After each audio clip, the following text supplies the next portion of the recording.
त्यागी। बल्कि जब वो आने लग गया भगवान बुद्ध के पास, तो उसकी अगवानी के लिए भगवान बुद्ध कुछ दूर तक जाकर एक वृक्ष उसी होकर वो आवेगा, वो जान गए। एक वृक्ष के नीचे जाकर बैठिए और वहीं पर दोनों में मिलाप हुआ।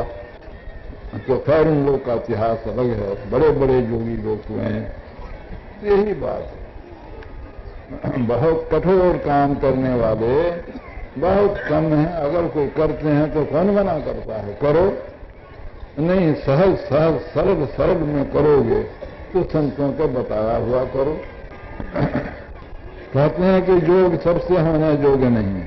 मैं कहता हूं कुछ योग को आप नहीं जानते हैं तब ऐसा करते हैं, जो सबसे होने योग्य है। ध्यान योग सबसे होने योग्य है, हर भी जोतता रहेगा और एक अक्षर का ज्ञान भी नहीं रखेगा तब भी ध्यान कर सकेगा। बता दो ऐसे करो, करने लगेगा। हाँ, सत्संग के द्वारा उसको श्रद्धालु बनाओ, उसको ज्ञानवान बनाओ। तो वह अव्यक्त तत्व को पहचानने के लिए कहीं बाहर जाना होना नहीं है, और वह पहचानने का काम जो है वही काम ईश्वर की भक्ति है। भक्ति तो भजन करने को, सेवा करने को कहते हैं। तो भगवान की सेवा क्या कीजिएगा? बस गुरु नानक देव ने बहुत अच्छा कहा, ऐसी सेवक सेवा करे, ऐसी सेवक सेवा करे जाका जीव तिस आगे धरे। ईश्वर की सेवा सेवक इस तरह करे कि वह जिसका जीव है उसी के सामने अपने को धर दे। यह स्थूल सूक्ष्म कारण महाकारण इत्यादि सब जड़ के आवरणों से पार होकर तब अपने को रख लेना, पार करके अपने को रखना, यही हुआ जिसका जीव तिस आगे धरे। यही आत्मनिवेदन हो गया। यह बड़ी भक्ति है। शंकराचार्य ने कहा है कि आत्म अनुसंधान को ही भक्ति कहते, यही भक्ति है। इस मार्ग पर चलो, ये अंदर का मार्ग है, उस अंदर के मार्ग पर चलने को भक्ति कहते हैं।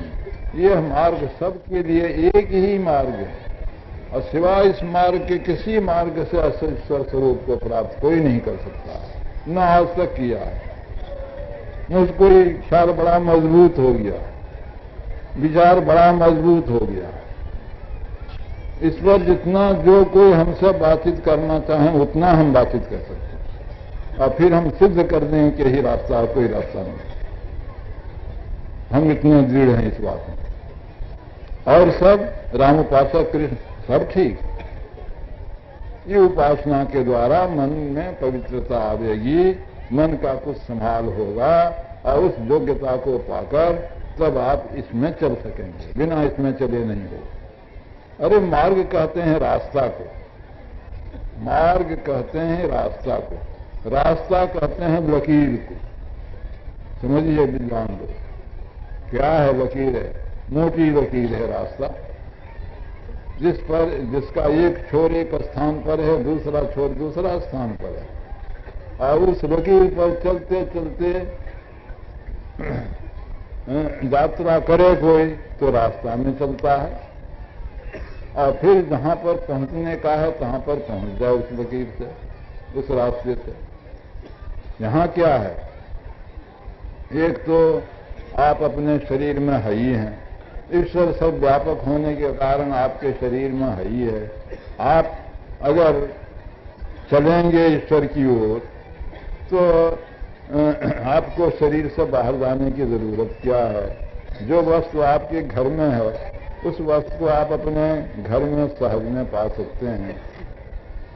आपको तो अंतर अपने शरीर के अंदर अंदर चलना है, बाहर तो कुछ लेना नहीं है। एक तो यह बात। दूसरी यह बात कि मार्ग पर चलने वाला कहाँ है, क्या प्राप्तव्य है? मार्ग पर चलने वाला जीवात्मा है, और प्राप्तव्य है क्या? ये महाप्रभु परमात्मा, वही प्राप्तव्य है। तो इस शरीर में मार्ग कहाँ से शुरू होगा? जहां जो बैठा होता है वहीं से मार्ग शुरू होता है। हम सब यहाँ जहाँ बैठे हैं, अगर उठेंगे, ये भले कहेंगे कि पंडाल के अंदर से आए हैं, लेकिन जहाँ जो बैठे हैं वो चलेंगे तो वहीं बैठने का स्थान से ही चलेंगे।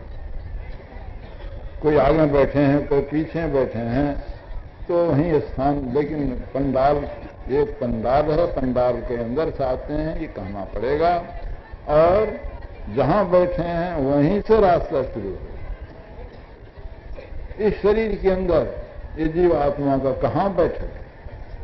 तो 3 अवस्थाओं में यह चेतन आत्मा एक स्थान से दूसरे स्थान पर जाती आती रहती है, और उसी के कारण से, उसी जाने आने के कारण से चेतन आत्मा को अलग अलग अवस्था प्राप्त होती है।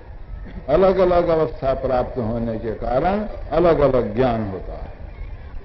जैसे भी आप जगे हुए हैं, इस शरीर के अंदर कोई एक खास स्थान है जहां आप रहते हैं, तो जगने की अवस्था में रहते हैं। यहाँ उस स्थान में रहने से आप अवश्य ही जगने के स्थान पर रहेंगे, और स्वप्न में उस स्थान पर नहीं रहते हैं, दूसरे स्थान पर जाते हैं, तो स्वप्न अवस्था में हो जाते हैं। तब स्वप्न का जैसा ज्ञान होता है उसको आपको मालूम है, और गहरी नींद में फिर तीसरे स्थान पर आप हो जाते हैं। जब गहरी नींद या सुषुप्ति अवस्था आती है, तब जो ज्ञान होता है निपट अंधकार, कुछ भी ख्याल नहीं, अपने कहीं का भी होश नहीं, वह ज्ञान होता है। तो 3 अवस्थाओं में इस तरह से आना जाना होता है। 3 स्थान है। तात्पर्य है कि 8 स्थान है जहां जागने में आप रहते हैं। जो आप साधन, भजन, जप, ध्यान करेंगे इसी स्थान पर करेंगे, जागने में ही करेंगे। स्वप्न में कंठ में वासा होता है, सुषुप्ति में हृदय में वासा होता है, और जब आप जागने में भजन करने लगते हैं तब फिर एक और अवस्था होती है, जो जागना भी छूट जाता है, और 3 और 2 अवस्था तो छूट ही जाती हैं जगने पर, और जागना भी छूट जाता है। तो जगना छूटकर फिर नीचे नहीं, ऊपर की ओर का निशाना रहता है, ऊपर, आंख से ऊपर। उसको उपनिषद में कहा है कि मूर्धाग्नि में, मस्तक में, ऊंचे में, वहां बासा होता है। उसका बड़ा लंबा मैदान है, और उसमें जो अवस्था होती है उसी को चौथी अवस्था या तुरीय अवस्था कहते हैं। उस तुरीय अवस्था में जो कि तुरीय अवस्था में जाता है तो स्थूल आवरण से उत्पार हो जाता है, और उसी के अंदर गुजरते गुजरते सूक्ष्म कारण, महाकारण सब पार होकर केवल चेतन अवस्था में आता है। यह अंतर का मार्ग है, और यह मार्ग ईश्वर तक लगा हुआ है। कहां जाने का रास्ता? ईश्वर तक जाने का रास्ता। किसके लिए रास्ता? जीवात्मा के लिए रास्ता। कहां से उस रास्ता का आरंभ? आंख के स्थान से उस रास्ते का आरंभ। कोई कहे कि हम आंख के स्थान में नहीं रहते, हम पसरे में रहते हैं, ये बेचारा नहीं जानता। हम नाक में रहते हैं, हम कंठ में रहते हैं, ये जागने की अवस्था में गलती है, वो नहीं जानता। अपने सोच के देखें वो कहाँ रहता है। अरे ये तो मानना ही पड़ता है कि अपने शरीर के अंदर में रहते हैं। तो कहाँ रहते हो? तो शरीर के अंदर में देखो। शरीर के अंदर में देखने के लिए क्या किया जाए? बाहर देखना छोड़ दो, बाहर के सब ख्यालों को छोड़कर बाहर देखना छोड़ दो, तो आंख बंद कर लो। आंख बंद करके पूछो कि मैं कहाँ हूं, जवाब अपने ही आता देगा कि मैं अंधकार में हूं। इससे बेसी बात कोई कहे, इससे उल्टी बात कोई कहे, मानने जोग नहीं होगा। और वो अंधकार कहाँ है? तो हमारी दृष्टि जहां है। आंख बंद करने से दृष्टि कहाँ है? तो पलक के अंदर, आंख ही के अंदर में है, वहां अंधकार मालूम हो रहा है। उस अंधकार में बासा है तो आंख में बासा है। इस तन में मन कहाँ बसत है? कबीर साहब ने, इस तन में मन कहाँ बसत है? निकस जाए कई ठाव, गुरुगम है तो समझ ले, ना कर गुरु और नैनो माही मन बसे निकस जाए न उठाओ। सदगुरु ज्ञान बताइया सब संतन सिरमा। यहाँ से रास्ता शुरू होता है। ईश्वर के पास जाने के लिए यहीं से रास्ता पर चढ़ना होगा। जो इस रास्ते पर चढ़ेगा, इसका पहला छोर पकड़ेगा, न वो जागने में रहेगा, न सपनाने में रहेगा, न गहरी नींद में रहेगा। उसकी चौथी अवस्था वहीं से है। तो जैसे यह जागने के स्थान में रहकर हम लोग जागने के संसार को दूर तक देखते हैं, दूर तक जाते हैं, जहाँ नहीं जा सकते हैं, नहीं ज्ञान नहीं देख सकते हैं, उसके लिए भी ज्ञान रखने का भाई और है, और है, और है, बहुत दूर तक है। सुना है कि अब वैज्ञानिकों ने कहा है कि निर्देश काल का भी अंत होता है, सोता है तो देश काल कहना है, वहां तक जाता है। जब तक जाता रहता है, करने को कर्म बाकी है, तब तक तुरी अवस्था है। उस तुरी अवस्था का जहां अंत हो जाता है, पांचवी तुर्यातीता अवस्था आती है। उस तुर्यातीता अवस्था के परे और कुछ नहीं। वही है जो वहीं पर ईश्वर का प्रत्यक्ष यहाँ वो तो यहाँ तक हो गया कि चेतन आवरण जो हल्का आवरण है उससे भी आगे बढ़ गया, केवल आत्मदशा में रह। यह है भक्ति का पूरा रास्ता। और इस रास्ते को थोड़ा करके समझने पर तो तीन ही बात, अंधकार, प्रकाश और शब्द। शब्द आरंभ में है, ईश्वर से लगा हुआ है और उस शब्द को परख जाता है, जबकि अंतर में दूर तक पहुंचता है तो उस शब्द को परख जाता है। उस शब्द को परखा कि काम खत्म हो गया, पारस से लोहा छू गया, लोहा छू लिया पारस को, अब लोहा लोहा नहीं। सरस्वती ही कंचन भया छूटा बंधन हो। आज नाम पारस है, मन है मैं बाबो, सरस्वती ही कंचन भया छूटा बंधन हो। यही बड़ाई शब्द की जैसे चुंबक भाव, बिना शब्द नहीं उगरे केता करे उतार। यही शब्द साधन को नाम भजन भी कहते हैं। वर्णात्मक नाम भजन होता है जिह्वा के द्वारा, मन के द्वारा। और ध्वन्यात्मक भजन के लिए मन तो पहले उसमें लगता है, लेकिन जिह्वा का कोई काम नहीं। बिनी मुख के जप करो नहीं, जीभ डोलाओ। मन का काम तो होता है, लेकिन वर्णात्मक का जो जप होता है, मानस जप, इससे परे वो लक्ष्मीनाथ गोसाई जी महाराज ने कहा है, लक्ष्मीनाथ परमहंस, अनहद अपने साथ है अजपावा का नाम, अमल करो अपनाए के अमर नाम घर ठाम। यह असली अजपा जप होता है। जाप अजपा हो सहज धुन परख गुरुगन धारी। इस तरह से यह अंतर्मार्ग सबके लिए एक है। न इसमें कोई मजहब का रोक टोक, न इसमें कोई कुल जाति वर्ण आदि का रोक टोक। धनी निर्धन और निर्धन होने का न रोक टोक, अविद्वान और अविद्वान होने का भी न कोई रोक टोक। विद्वान करे तब भी यही बात और अविद्वान करे तब भी यही बात। एक बेचारा बिल्कुल अपढ़ आदमी, भजन खूब किया, आप बड़े विद्वान, आपने ही भजन खूब किया, होते होते जो कुछ आप पाए सब रह गया। होते होते आप में और उसमें कोई अंतर नहीं रहा। इसीलिए कबीर साहब ने कहा है कि मज तो बहुत भांति का ताहि न जाने कोई, तन मद मन मद। पहले गांजा भांग के सिद्ध सबके लिए कहीं नहीं, ये सबको छोड़ो। लेकिन फिर कहते हैं मद तो बहुत भांति का ताहि न जाने कोई, तन मद मन मद जाति मद माया मद सब लोय। विद्या मद और गुण मद राज मद उन्मद इतने मद को रद्द करो तब पावे अनहद। तो इसका अर्थ नहीं कि पढ़ो लिखो नहीं मूर्ख बने रहो, इसका अर्थ तो नहीं है। इसका अर्थ है पढ़ो लिखो घमंडी मत बनो, इसका अर्थ ही विद्या विदाति विनयन को याद कर लो। जहां विनय है वहां घमंड कहाँ है।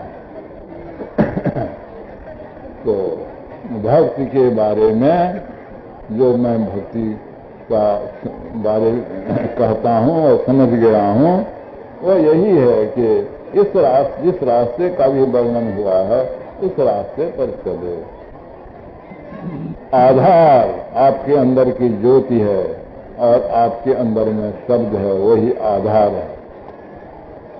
गंगा जी में कोई पड़ा हुआ है जल में, तैरता जाता है, उसका पथ जल है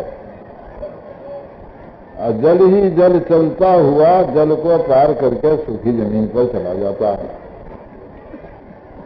इसी तरह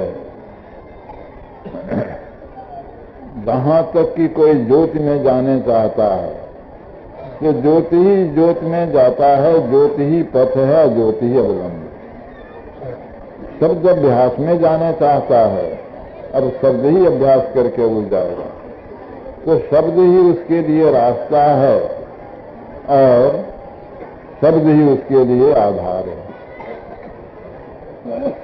शब्द को पकड़कर शब्द को पार करता है, ज्योति को पकड़कर ज्योति को पार करता है, छोड़ते जाता है, आगे बढ़ते जाता है। पक जैसे पानी को हाथ से ऐसे ऐसे मारा तैरने में, तो गोवा पहले तो ज्योति को ये इसको जल को ऐसे पकड़ा और फिर छोड़ दिया, फिर आगे फिर जल ही को पकड़ा, फिर छोड़ दिया, फिर आगे जल ही को पकड़ा, तो जल पकड़ते हुए जलपथ को पार कर देते हैं। इसी तरह से ज्योत पकड़ते हुए ज्योत को पार कर देते हैं, इसी तरह से शब्द पकड़ते हुए शब्द को पार कर देते हैं। यही रास्ता है। यह जो उपासना के साधन हैं, छह शास्त्र आदि में जो उपासनाएं हैं, ये उपासना के जो साधन हैं, मैं इनको निरर्थक हरगिज नहीं कहता हूं। मैं तो कहता हूं कि पहले ये अवश्य चाहिए। ये गोरा है, परंतु ही खत्म कर दो, इतना ही तक में सब हो जाएगा, अपने आप हो जाएगा। ये अपने आप हो जाएगा तो संतों का ज्ञान जो पूरा पूरा है सो निरर्थक ही रह जाएगा। लेकिन युक्ति संगत रूप से आप इसको समझा नहीं सकते कि इसी में अपने आप हो जाएगा। युक्ति संगत रूप से पैसा आप समझा नहीं सकते। मैं इसके लिए बराबर कोशिश करता चला आया हूं और इस पर मजबूत हूं कि इसको ठीक ठीक समझा सकूं और समझाता हूं। इस पर मजबूत हूं। बहुत लोग कहते हैं कि सबको मैं ही रात बताता है एक ही रास्ता।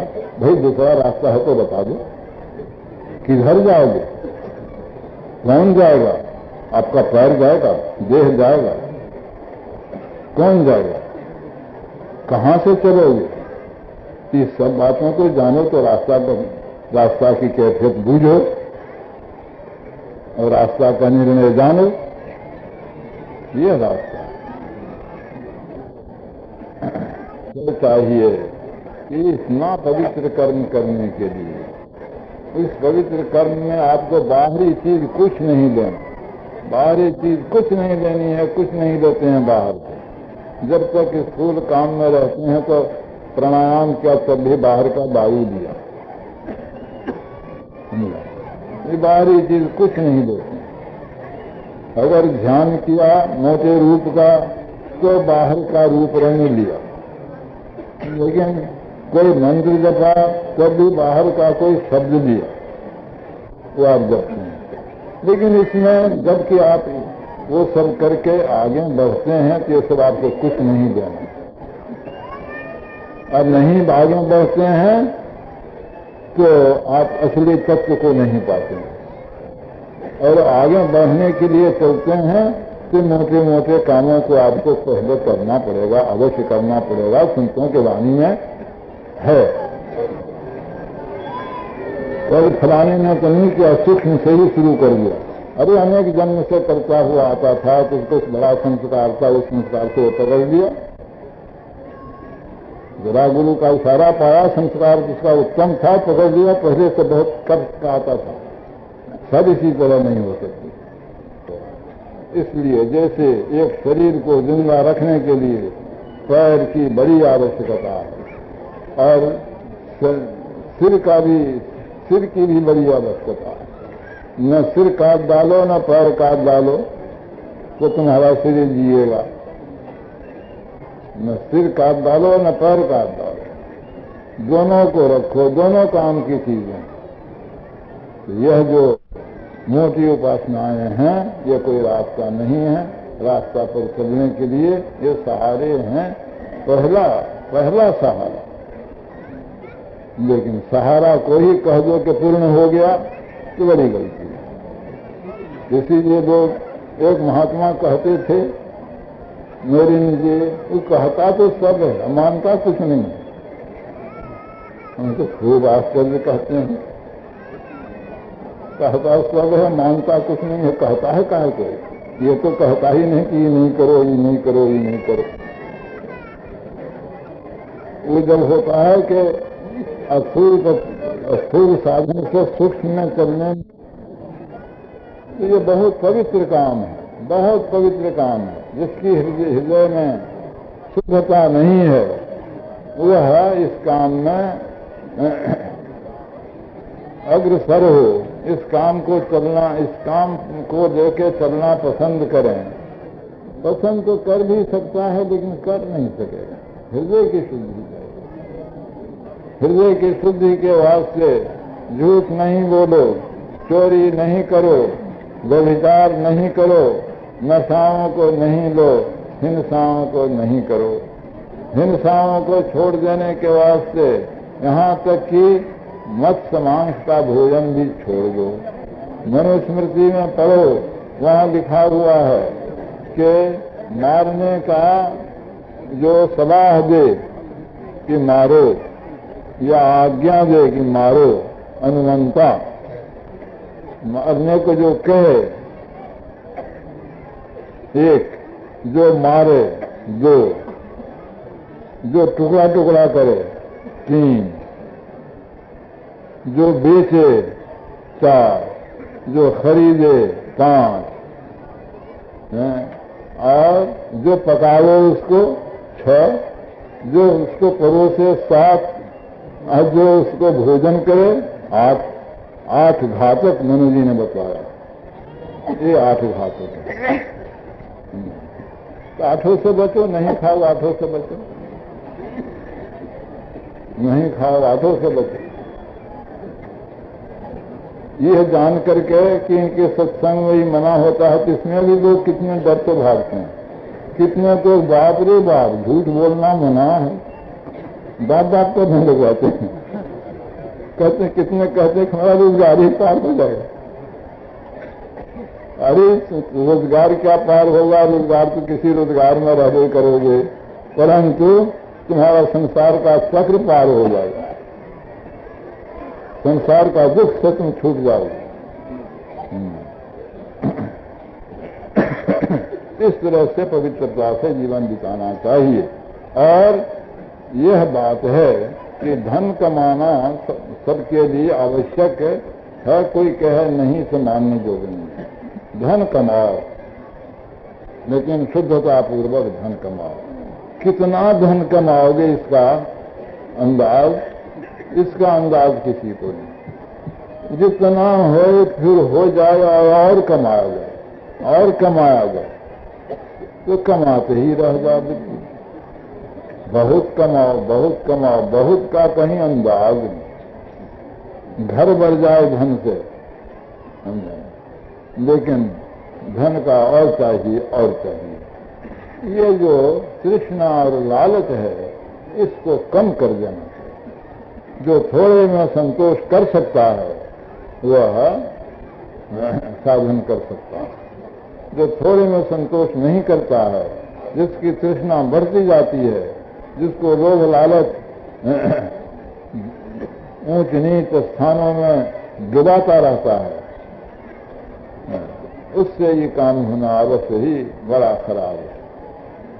वो खराब ही समझेगा इसको, नहीं तो ऊंचा समझता है तो कहता है कि ऊंचा तो है लेकिन मेरे योग्य नहीं है। तो धन कमाओ, अवश्य धन कमाओ, लेकिन शुद्धता पूर्वक कमाओ। लगता तो थोड़ा पहन कर रहा जाए, बढ़िया बढ़िया कपड़ा पहनने का शौक छोड़ दिया जाए, लगता कपड़ा टुकड़ा टुकड़ा पुराना धुराना पहनने के बाद धन है वही पहन के संतोष में रहा जाए, ये बहुत बढ़िया। और बढ़िया बढ़िया कपड़ा हम पहने, इसके लिए खरीदने के वास्ते धन बहुत जमा होना चाहिए।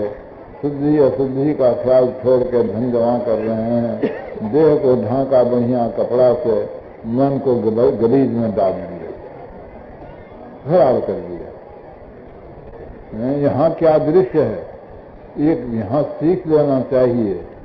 जिनको पंडाल में सोने के लिए स्थान नहीं मिलता है, एकदम लोग घमासान सोए हुए हैं, जिनको और कोई मकान यहाँ कोठरी यहाँ खाली नहीं है, कुछ नहीं मिलता है, ये कड़ाके की जाड़े का दिन है, अब इसमें बाहर ही सो जाते हैं। हमने तो अपने से निकल कर देखा नहीं, लेकिन लोग कहते हैं कितने बाहर ही सोए हुए हैं, बाहर ही सोए हुए हैं। वो कैसे सो जाते हैं? कोई पूरी मिठाई कीनकर खाते हैं, खरीद कर खाते हैं, और कोई अपना घर से सत्तू ले आए हैं या सत्तू खरीद लेते हैं, खा लेते हैं। असंतोष पूर्वक रह करके ध्यान भी करते हैं और सत्संग भी करते हैं।